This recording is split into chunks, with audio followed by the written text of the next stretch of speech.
జూబ్లీహిల్స్ లోని నందినగర్ లో నేపాలీ గ్యాంగ్ చోరీకి పాల్పడింది. వాచ్మెన్ కు మత్తు మందిచ్చి ఇంట్లో బంగారాన్ని చోరీ చేసింది. వాచ్మెన్ అపస్మారక స్థితిలోకి వెళ్లాక ఇంట్లోకి చొరబడ్డ దొంగలు ఇంట్లో ఉన్న బంగారు ఆభరణాలు ఎత్తుకెళ్లారు. 4 నేపాలీలపై అనుమానాలు వ్యక్తమవుతున్నాయి. కేసు నమోదు చేసుకుని దర్యాప్తు చేస్తున్నారు పోలీసులు.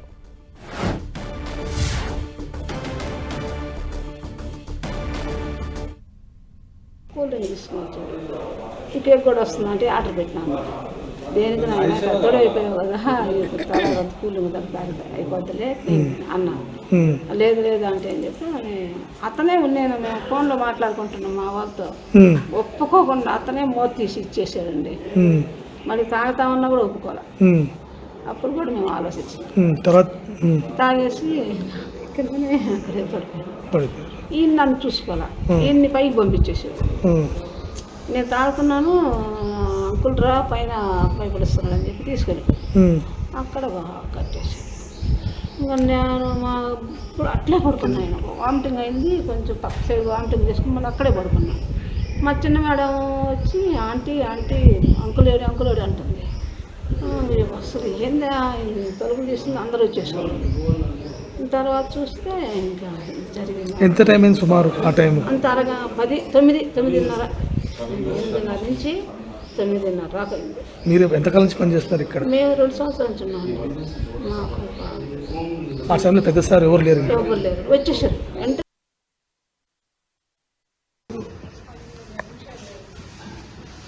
హైదరాబాద్ జూబ్లీహిల్స్ లో నేపాలీ గ్యాంగ్ హల్చల్ చేశారు, బంగారాన్ని చోరీ చేశారు. దీనికి సంబంధించిన పూర్తి అప్డేట్స్ మా కరెస్పాండెంట్ కిరణ్ అందిస్తారు. కిరణ్, జూబ్లీహిల్స్ పోలీస్ పరిధిలోని నందగిరి హిల్స్ లో నేపాలీ గ్యాంగ్ రెచ్చిపోయారు. ఇంటికి కాపలా కాస్తున్న వాచ్మెన్ కి మత్తు మందిచ్చి ఆ తర్వాత ఇంట్లోకి చొరబడి ఇంట్లోని లాకర్ లో ఉన్న బంగారం ఎత్తుకెళ్లారు నిందితులు. గడిచిన కొద్ది రోజులుగా ఇటు వివిధ కమిషనరేట్ల పరిధికి సంబంధించి కూడా నేపాలీ గ్యాంగ్ ముఠా హల్చల్ చేస్తున్నట్టుగా మీరు చెప్పాల్సింది. తాజాగా జూబ్లీహిల్స్ పోలీస్ పరిధిలోని నందగిరి హిల్స్ లో ఇంట్లో ఎవరు లేని సమయంలో ఇంటికి కాపలా ఉంటున్న వాచ్మెన్ కి మత్తు మందిచ్చి అతడు పడిపోయిన తర్వాత ఆ ఇంట్లోకి వెళ్లి చోరీ పాల్పడినట్టుగా పోలీసులు గుర్తించారు. ప్రస్తుతానికైతే బాధితుల ఫిర్యాదు మేరకు కేసు నమోదు చేసి దర్యాప్తు చేస్తున్నారు. ఇక ఈ ఘటనకు సంబంధించి నేపాలీ గ్యాంగ్ కు సంబంధించి కూడా 4 దోపిడీ దొంగలు ఈ చోరీలో పాల్గొన్నట్లుగా గుర్తించారు. ప్రస్తుతానికి వీరికి సంబంధించి హైదరాబాద్ సిటీలో ఉన్నారా లేకపోతే సిటీ వదిలి వెళ్ళిపోయారా ఏంటి అని అంటే పూర్తి స్థాయిలో ఇంట్లో ఎవరు లేని సమయాన్ని గుర్తించి కేవలం ఒక వాచ్మెన్ ఉండని గమనించి కూడా వాచ్మెన్ కి తినడంలో మత్తు మంది ఇచ్చి ఆ తర్వాత చాలా చాకచక్యంగా ప్రీ ప్లాన్డ్ గా ఈ చోరీకి పాల్పడ్డట్టుగా పోలీసులు గుర్తించారు. Thank you Kiran.